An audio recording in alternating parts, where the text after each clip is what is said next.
요즘 우리 생활의 필수품은 뭐니 해도 마스크일 것입니다. 오죽하면 금스크라 그러겠어요.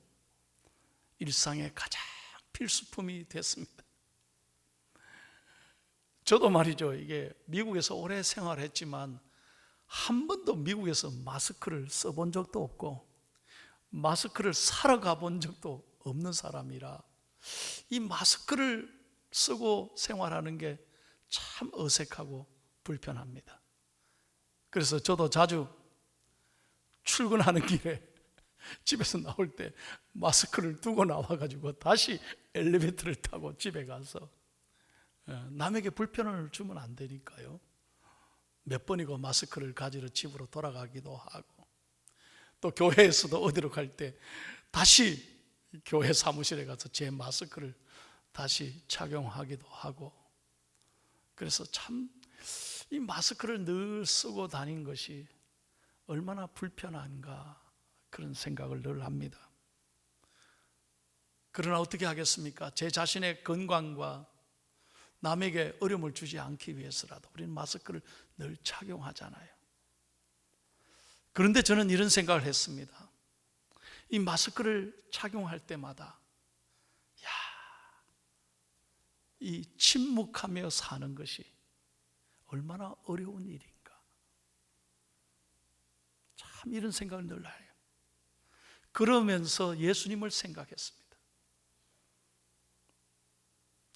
예수님은 가장 그 아픔 시간에 가장 그 절망의 시간, 고통의 순간에 어떻게 침묵하실 수 있었을까? 이것이 오늘 설교의 요지입니다. 옛말에 웅변은 은이요 침묵은 금이라고 했습니다. 침묵이 얼마나 소중한지 몰라요.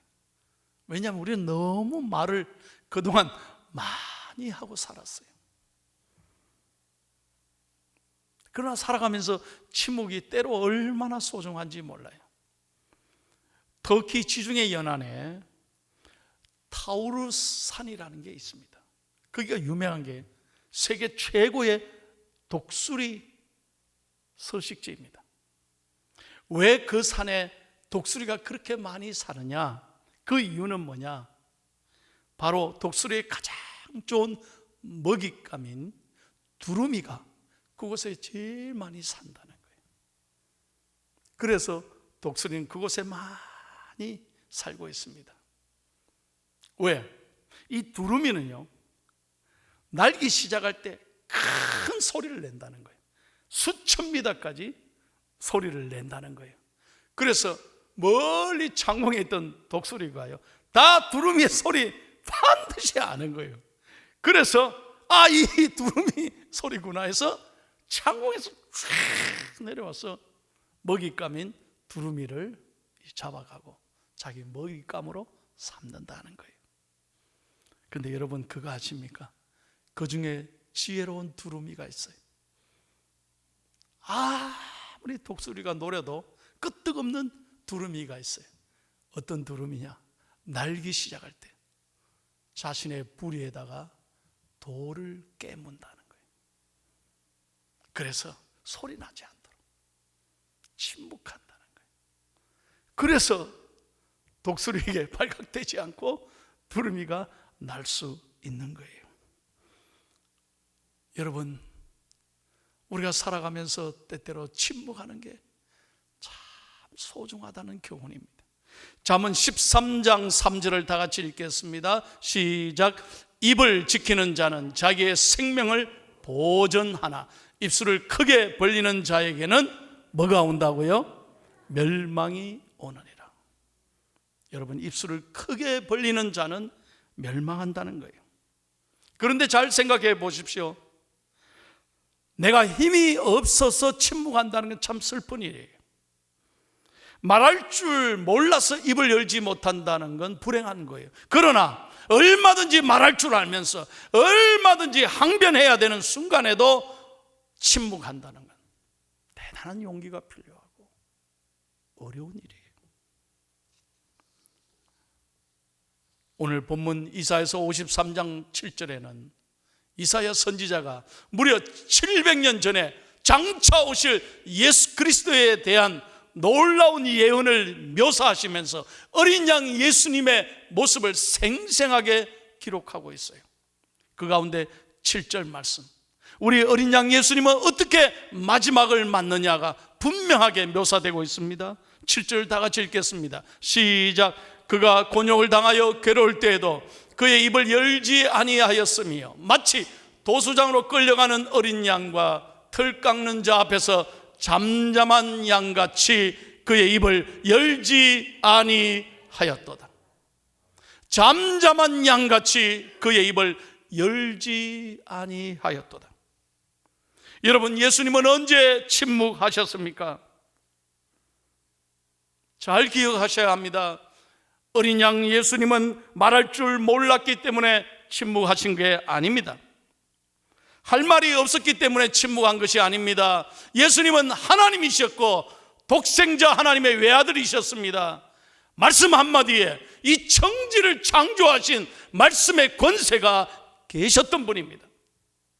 능력 있는 분이셨습니다. 그 말씀 한마디로 죽었던 사람을 살리고 병들었던 수많은 병자들을 고치고 치료하신 능력의 주님이십니다. 그런데 정작 고난받는 자리에 가장 억울한 순간에 예수님은 침묵하셨습니다. 어린 양 예수님의 침묵은 두 가지로 나눌 수 있습니다. 첫 번째로 죽음 앞에서 침묵입니다. 성부 하나님께서는 어린 양 아들 예수 그리스도에게 십자가라는 엄청난 고난을 그에게 짊어지게 하셨습니다. 그리고 버리셨습니다. 처참하게 십자가에 매달려 고통 가운데 죽게 만드셨습니다. 그 순간에도 예수님은 아버지로부터 버림받는 순간에도 말씀이 없으셨습니다. 부당하다고, 억울하다고 항변하지 않습니다. 어린 양 예수의 침묵은 죽음을 각오한 침묵이었습니다. 두 번째로 예수님은 사람들 앞에서 침묵하셨습니다. 우리가 잘 아는 대로 복음서에 보면 겟세마네 동산에서 마치 강도를 잡듯이 사람들이 달려들어 예수님을 잡으려고 하실 때 예수님은 왜 이러느냐고, 내가 무슨 죄가 있느냐고 말씀하지 않았습니다. 너희들이 내가 누군지 아느냐 묻지도 않으셨습니다. 말없이 침묵하시고 그들에게 끌려가셨습니다. 요한복음 18장 8절에 보면 예수님의 말씀 한마디는 뭐였냐? 자신에 관한 말씀은 하나도 안 했어요. 제자들을 걱정하면서 하신 말씀은 이 사람들의 가는 것을 용납하라 였습니다. 제자들만 걱정하셨습니다.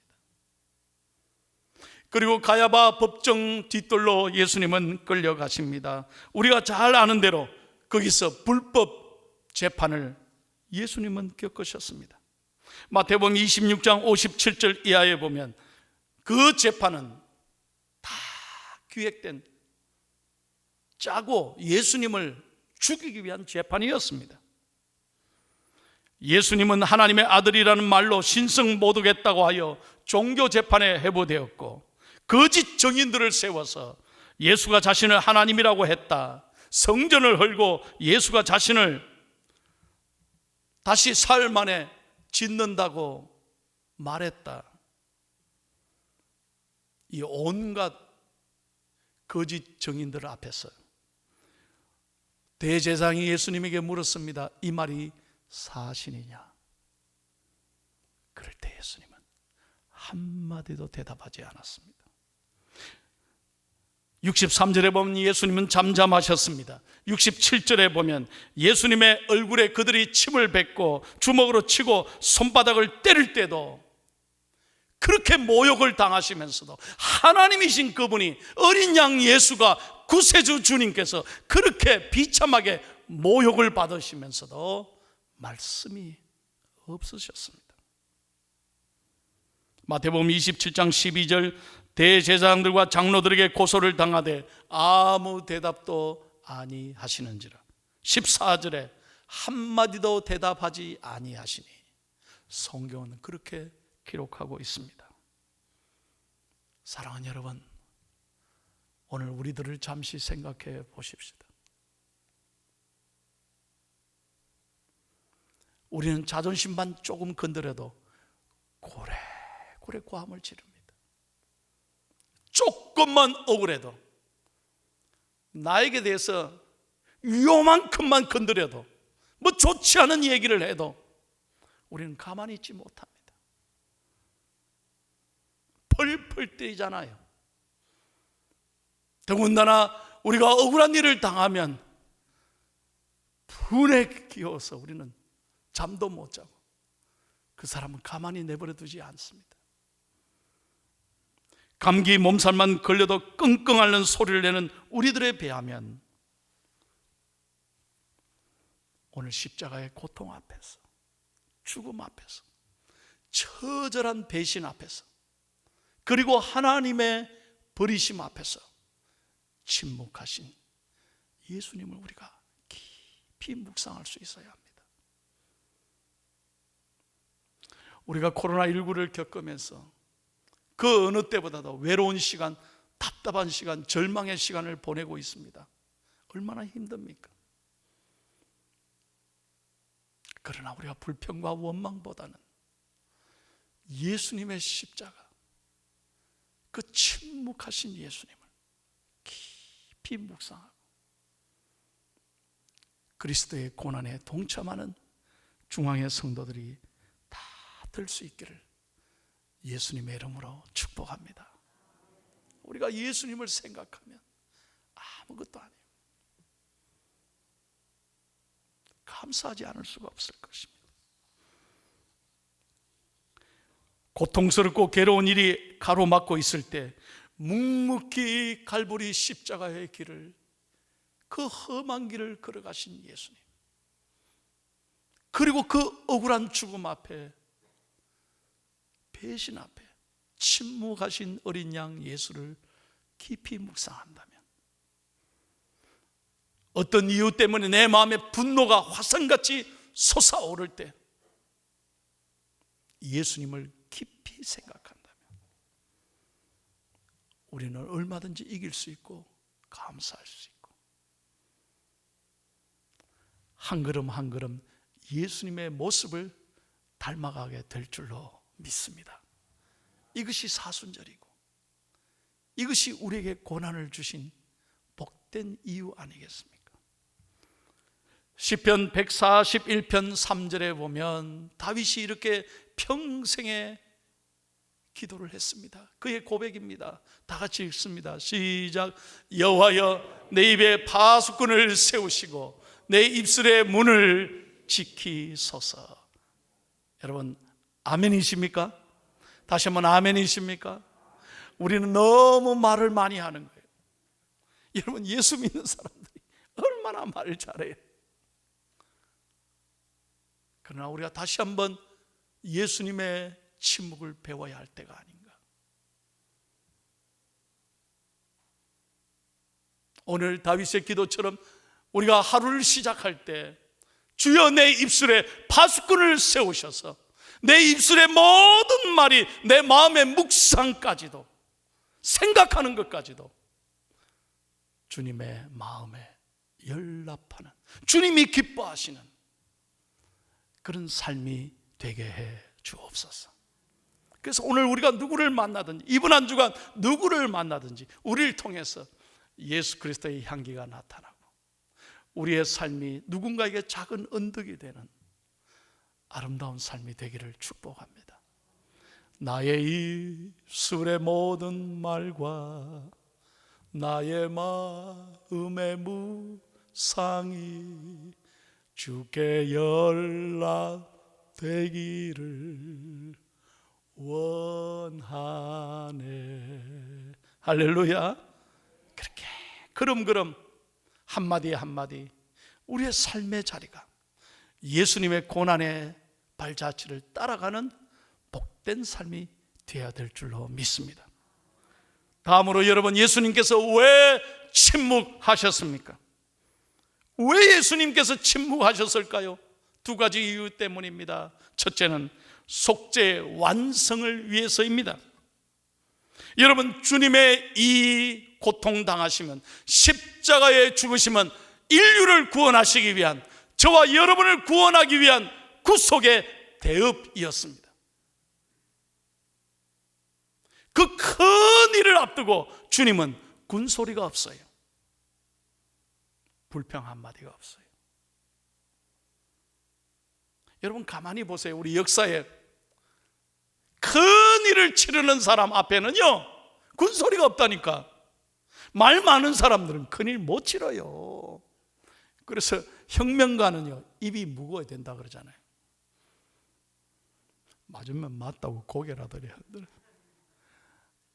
입이 무거운 사람이 큰일을 하는 거지. 뭐 말을 많이 하고 가벼운 사람은 이 큰일을 못 이루는 거예요. 그래서 그런 사람들 못 맡기잖아요. 역사에 그렇잖아요. 여러분, 어린 양의 침묵은 큰일, 위대한 일을, 바로 인류의 구원을 위하여 죽음을 앞두고 예수님은 침묵하셨다는 거예요. 여러분, 교회 안에도 마찬가지입니다. 여러분 가정에도 마찬가지고 세상의 모든 일도 마찬가지입니다. 두 종류의 사람이 있어요. 언제나 일을 맡기려고 할 때 말이 많은 사람이 있어요. 말만 많은데 정작 일은 안 합니다. 십자가 지지 않습니다. 그러나 어떤 사람이 있습니까? 어떤 경우에도 불평 원망하지 않고 늘 언제나 제자리에서 자신의 몫을 묵묵히 감당하는 아름다운 사람들이 있습니다. 바로 하나님께서는 그런 사람을 통해서 놀라운 일을 행하시는 줄로 분명히 믿습니다. 우리 중앙교회의 특징이 바로 그것 아니겠습니까? 저는 기도합니다. 여러분들이 이 교회 생활뿐만 아니라 삶의 자리에서, 직장에서 여러분들이 언제나 묵묵히 십자가를 지고 말없이 순종하고 주어진 일에 최선을 다하는 믿음의 사람, 하나님의 사람 되기를 예수님의 이름으로 축복합니다. 두 번째는 사랑 때문이었습니다. 왜 침묵하셨습니까?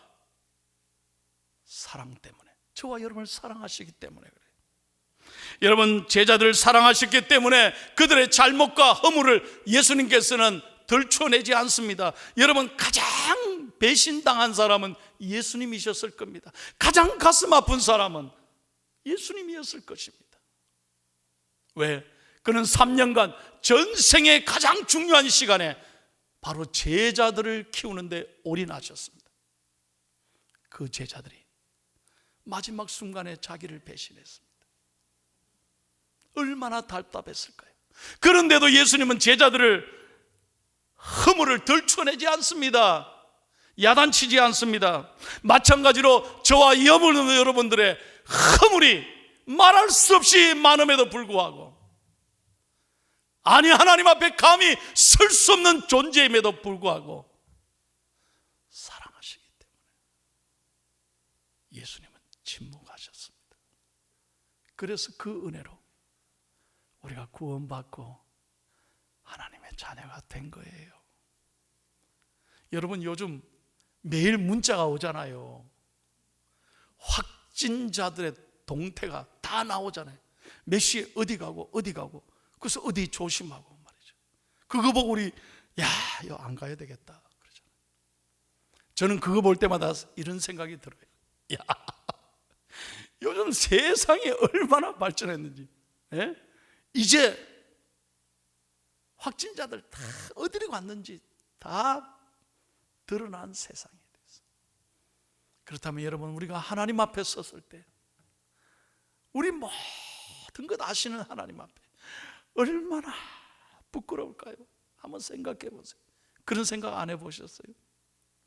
얼마나 하나님 앞에 섰을 때 두렵겠냐는 거예요. 그럼에도 불구하고 예수님은 우리의 허물을 드러내지 않고 우리의 수많은 말할 수 없는 주홍빛같이 붉은 죄라 할지라도 우리 예수님은 우리를 덮으시고 사랑하시기 위하여 침묵하신 줄로 믿습니다. 요한복음 8장의 현장에서 가나마다 붙잡힌 불쌍한 여인에게 대제사장들과 바리새인들은, 서기관들은 일일이 그녀의 죄를 지적하고 비판하고 정죄하기를 원했지만 예수님은 아무 말씀이 없으셨어요. 나는 너를 정죄하지 않는다. 너희들 가운데 죄 없는 자가 돌로 멀은저 쳐라. 유명한 말씀 아닙니까? 예수님은 그 사랑 때문에 침묵하신 거예요. 영국 최고의 설교가 찰스 벌전 목사님이 이렇게 말씀했습니다. 영상을 보십시오. 예수님은 사람을 축복하실 때는 결코 말을 더디게 하신 적이 없다. 여러분, 사람을 축복하실 때는 말을 더디게 하신 적이 없으시다는 거죠. 그러나 자신을 위해서는 단 한마디 말도 하시려고 하지 않으셨다. 억울함, 그 배신, 그 아픔, 예수님은 아무 말씀이 없으셨어요. 예수님은 침묵을 통하여 이사야의 예언을 성취하셨으며 하나님의 어린 양임을 입증하셨다는 거예요. 설교를 마치겠습니다. 1947년에 일본에 한 아이가 태어났습니다. 그런데 이 아이가 자라서 초등학교 4학년 때 불행하게도 내성 소아마비에 걸려서 전신을 움직일 수가 없는 거예요. 그는 말을 할 수도 없었어요. 그가 할 수 있는 유일한 소통은 눈밖에 없었어요. 눈으로 엄마와 소통합니다. 그리고 엄마가 먹여주면 먹는 거예요. 그렇게 하루하루 죽지 못해 살았던 이 아이가 어머니를 통해서 예수 그리스도를 만납니다. 그리고 예수님을 영접합니다. 구원의 감격을 회복합니다. 어머니가 고린도후서 12장 9절 내 은혜가 내게 족하도다, 이 하나님의 말씀을 읽었을 때 그의 영혼은 너무너무 기쁘고 감격하며 일순간 그의 모든 불행이 감사로 바뀌었어요. 그가 바로 미즈노 겐조라는 사람입니다. 여러분 이제 집에 가셔서 미즈노 겐조 한번 쳐보십시오. 그가 예수님을 만난 다음에 눈으로 깜빡깜빡이면서 어머니가 그걸 이렇게 눈으로 깜빡인 것을 글로 써서 지은 시가 있습니다. 그게 시집이 됐어요. 전 일본인에게 큰 감동을 줬습니다. 그 가운데 제가 이 시 한 편을 소개합니다. 택한 가치가 없는 나를, 이란 시예요. 미즈노 겐조. 내가 예수 그리스도를 택한 것이 아닙니다. 택할 가치가 없는 나를 예수 그리스도께서 택하여 주셨습니다. 내가 예수 그리스도를 찾은 것이 아닙니다. 찾을 가치가 없는 나를 예수 그리스도께서 찾아 주셨습니다. 내가 예수 그리스도를 사랑한 것이 아닙니다. 사랑받을 가치가 없는 나를 예수 그리스도께서 사랑하여 주셨습니다. 이 짧은 시가 전 일본인들에게 큰 감동을 줬습니다.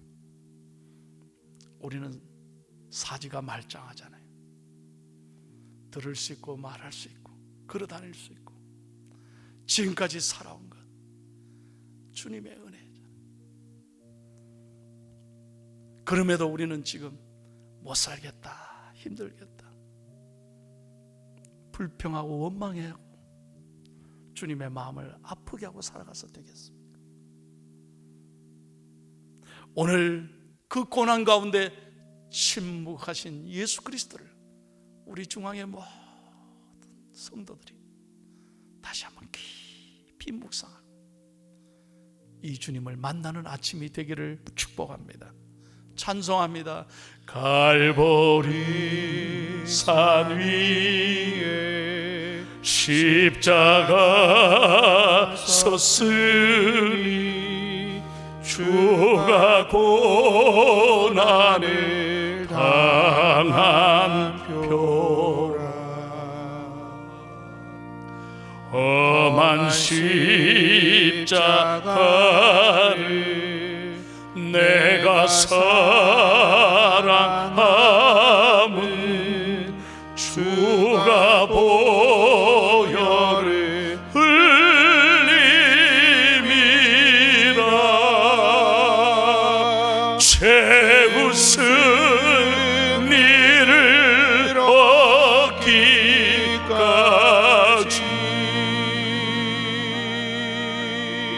주의 십자가 사랑하리. 빛난 멸류관 하기까지 험한 십자가